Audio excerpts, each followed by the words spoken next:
Bon, comment vous allez les potes? J'espère que vous êtes tous très bien. En tout cas moi ça va vraiment super bien. Avec ce beau temps dans le sud, je peux être que bien. Regardez-moi ça un peu. Bon, aujourd'hui nouvelle vidéo, ça faisait une semaine que j'avais pas tourné de vidéo. Aucune activité sur la chaîne. C'est pour ça que j'ai voulu vous tourner une vidéo aujourd'hui. Très particulière car aujourd'hui je vais vous expliquer comment faire du motovlog. Donc ça va être sympa parce que ça fait vraiment pas longtemps que je fais du motovlog. Et j'ai beaucoup de conseils à vous donner à travers cette vidéo. Donc cela fait à peu près 4 mois que je fais du motovlog. Que j'ai commencé ma chaîne YouTube. D'ailleurs je vous remercie énormément tous ceux qui s'abonnent. La chaîne elle a vraiment très bien grimpé ces derniers mois, donc je vous remercie beaucoup, c'est super sympa de votre part. On laisse passer les piétons, c'est important, ils sont prioritaires les piétons, hein. D'ailleurs j'ai une petite anecdote à vous raconter, c'est bizarre, à chaque fois que j'ai une anecdote à vous raconter en tout début de vidéo, ça me fait délirer. J'étais en balade avec un collègue, on commence à rentrer et il commence à pleuvoir. Bon, à partir d'ici rien de bien grave. Et là je commence à rouler, je me dis merde, ouf, il y a un truc qui m'a tapé dans le casque, je sais pas si vous avez vu, c'était violent là. Donc là on commence à rouler, je me dis merde, c'est vrai j'ai ma GoPro et le caisson il est pas étanche parce que c'est la Hero 4 et en plus la GoPro Hero 4, rien que la caméra n'est pas étanche en elle-même. Et là je me dis c'est bon, je suis niqué, fait chier, la caméra marche plus. Eh ben non les amis, eh ben non. Figurez-vous que j'ai une technique, c'est pas moi qui l'ai créée bien entendu. Si vraiment votre caméra ne démarre plus, c'est très simple, vous la plongez dans un bol de riz, vous l'ouvrez bien comme il faut au niveau de l'emplacement batterie etc. Vous ouvrez le plus de compartiments possible. Vous la laissez tout entière dans un bol de riz, vous la laissez environ 2-3 jours. Et en fait le risque qu'il va faire c'est qu'il va absorber l'humidité. Et ça c'est véridique parce que carrément moi quand je démarrais ma caméra, au début elle démarrait pas, ensuite elle a démarré et j'avais une sorte de pellicule de buée en fait à l'intérieur de l'objectif de la GoPro. Donc j'ai fait ça, j'ai laissé 2-3 jours et là regardez, tout fonctionne bien, même les prises du micro, tout fonctionne nickel alors qu'elle ne démarrait plus de base. Donc voilà, c'était la petite anecdote, n'hésitez pas à la refaire. Ou au pire vous essayez carrément, vous jetez votre caméra dans l'eau et ensuite même si elle marche plus vous la mettez dans un bol de riz et vous allez voir elle va remarcher. Bon bien entendu je rigolais, hein, ne faites pas ça du tout, hein, ne jetez pas votre caméra dans l'eau quoi. Bref, on va commencer le sujet de la vidéo par le point clé, on va dire de tous ceux qui font du motovlogging, tous les spectateurs qui vous regardent les amis sur YouTube. Ce qu'ils attendent c'est pas l'image, oui l'image est très importante. Mais ce qu'ils attendent le plus c'est la qualité du micro. Et là ça va être très important ce que je vais vous dire parce que beaucoup de gens me disent qu'est-ce que tu as comme micro. Et j'ai le Zalman Z Mic 1, voilà, pour les connaisseurs ou même pour ceux qui veulent l'acheter, il n'y a pas de souci. Par contre, je dis même par contre, je possède la GoPro Hero 4 Silver. C'est-à-dire qu'en gros, et je l'ai testé sur la Hero 3 Plus et la Hero 4 Silver, le micro marche nickel. Mais j'ai quelques personnes sur la Hero 7, alors peut-être que c'est dû au nouveau adaptateur. Voilà que vous devez prendre obligatoirement pour brancher votre micro qui coûte 60 balles à partir de la Hero 5.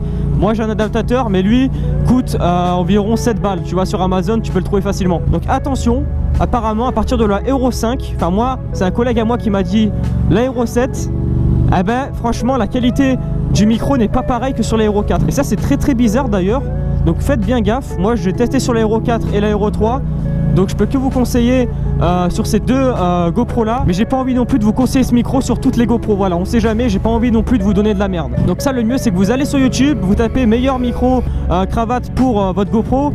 Ou vous regardez des tests même sur la GoPro que vous avez avec un certain micro. Et après vous achetez le micro. Donc ça faites bien gaffe. Faut que le son de votre vidéo soit bien clair. Faut pas que le micro cravate soit trop près de votre bouche également. Alors moi personnellement je l'ai juste en face de ma bouche. Il y a environ on va dire un peu moins de 10 cm entre le micro et ma bouche et franchement vous m'entendez super clair. Donc voilà, le micro faut pas qu'il soit trop près de votre bouche, trop collé, mais il faut pas qu'il soit trop loin non plus parce que sinon on va pas assez vous entendre dans la vidéo. Alors après je vous cache pas, la partie montage est très chiante. Voilà, quand vous voulez débuter le motovlog, surtout sur le Zalman Z Mic 1, vous avez facile 2 mètres de câble. Donc les 2 mètres vous devez les enrouler tout autour de votre casque. Et ça je peux vous dire que c'est quelque chose d'hyper chiant à faire. Surtout que j'ai changé de casque, du coup j'ai dû le faire 2 fois l'installation. Je peux vous dire que la corvée, j'ai même pas envie de la refaire une 3e fois quoi. Mais comme on dit jamais 203, non je déconne. Là cette expression elle peut pas marcher, là j'ai mon casque, c'est bon quoi. Donc le micro c'est bon, une Hero 3 même. Ça vaut pas très cher sur le bon coin, on pouvait en trouver à 70-80 balles. Donc voilà, penchez-vous sur la Hero 3, la Hero 4, c'est des caméras super bonnes qui ont fait leurs preuves. Et franchement moi j'ai pas eu de soucis depuis le début, donc c'est nickel. Et l'adaptateur coûte 10 balles sur Amazon, donc franchement vous pouvez foncer les yeux fermés quoi. Et j'ai déjà pris une caméra chinoise, voilà. J'ai commencé avec une caméra chinoise sur mes anciennes chaînes et ça fonctionnait super bien, voilà. Même si vous n'avez pas le budget pour une GoPro à 70 balles, vous prenez une caméra chinoise à 50 balles, ça fera très bien l'affaire, voilà. Par contre le seul bémol, c'est que les caméras chinoises vous pouvez pas brancher un micro externe à l'intérieur. Enfin ça dépend des caméras chinoises, moi par exemple la mienne, j'avais la Eken H8 et je pouvais pas brancher de micro externe. Du coup je devais prendre mon téléphone, brancher mon micro dessus, faire un enregistrement vocal et ensuite synchroniser l'enregistrement vocal plus la vidéo. Donc ça c'était pas super pratique. Donc voilà, pour la caméra je vous ai tout dit, n'allez pas chercher trop cher, ça sert à rien pour commencer. Alors moi personnellement quand j'ai débuté le motovlog, je ne savais pas quel sujet on va dire aborder. Alors moi ce que je vous conseille énormément, c'est que les vidéos que vous faites au début, vous les mettez pas sur YouTube, juste vous les gardez pour vous. En fait vous testez votre manière de parler tout seul en fait dans votre casque, parce que ça je peux vous dire que c'est pas si simple que ça, facile à voir mais difficile à faire. Et surtout vous devez toujours être bien concentré sur la route en même temps. Donc c'est ça qui est un peu difficile des fois, voilà. Vous restez concentré sur la route et également pouvoir parler. Parce que quand vous parlez, d'un côté vous réfléchissez. Donc vous pouvez pas toujours faire les deux en même temps. Donc réfléchir sur la route et réfléchir également à ce que vous allez dire. Donc ça il faut faire très gaffe. On va dire vaut mieux privilégier la qualité que la quantité. C'est-à-dire qu'au lieu de mettre 3 vidéos dans la semaine, vous en mettez qu'une, super bien, super propre, vous avez bien parlé, c'est le mieux. Le conseil que je pourrais vous donner également, c'est faites des notes sur vos téléphones. Là j'ai pas besoin de notes parce que je sais ce que j'ai à dire, etc. Quand vraiment il y a des sujets complexes où il y a beaucoup de choses à dire dedans, beaucoup de chiffres également, là je prends des notes sur mon téléphone, bam, petit bloc-notes, et au moins vous avez vos petites notes sur votre téléphone et vous savez on va dire quoi dire à quel moment. Ça c'est un très bon conseil qui pourrait vous aider au tout début de votre chaîne YouTube. Donc là on arrive au logiciel de montage. Alors ça c'est très important parce que beaucoup de personnes me demandent quel logiciel de montage j'utilise et vous allez être très surpris pour certains je pense. Il existe plusieurs types de logiciels. Alors si vous prenez des Mac, vous avez les Final Cut Pro, enfin des machins de ouf quoi, mais ça c'est vraiment super bien pour le montage. Et si vous prenez on va dire des PC basiques, vous avez du Vegas Pro, admettons. J'utilise aucun logiciel de montage PC, je fais tous mes montages sur ma tablette. En gros j'ai KineMaster Pro, donc vous avez aussi iMovie qui est pas mal, et tous mes montages je les fais avec ce logiciel là depuis le début de ma chaîne YouTube. Et franchement je pense que vous demandez à une personne lambda de ma chaîne YouTube avec quel logiciel je fais ces montages, jamais il va vous dire KineMaster Pro sur mobile quoi. Vous pouvez débuter vos montages même avec un téléphone ou une tablette, c'est très bien.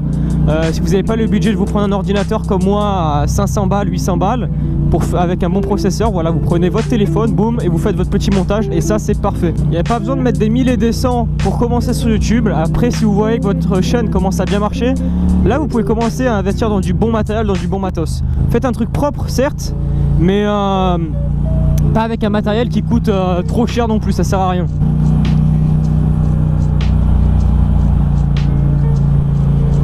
Ah c'est magnifique hein. Bon les potes, je pense que je vous ai tout expliqué, j'espère que ça va vous aider pour les gens qui veulent débuter le motovlog etc. Si vous avez toute question, n'hésitez pas à me le dire en commentaire, voilà, ça me ferait plaisir d'échanger avec vous. Personnellement j'aurais aimé avoir une vidéo comme ça pour commencer sur YouTube, donc voilà, car moi-même j'ai beaucoup cherché sur YouTube des conseils etc. pour vraiment avoir une qualité vidéo le plus propre possible. Bon les potes, j'espère que cette vidéo vous aura plu. Si c'est le cas, n'hésite pas à lâcher un like et à t'abonner, ça me ferait super plaisir. Donc moi je vous dis à la prochaine pour une prochaine vidéo. C'était Luckyz, ciao.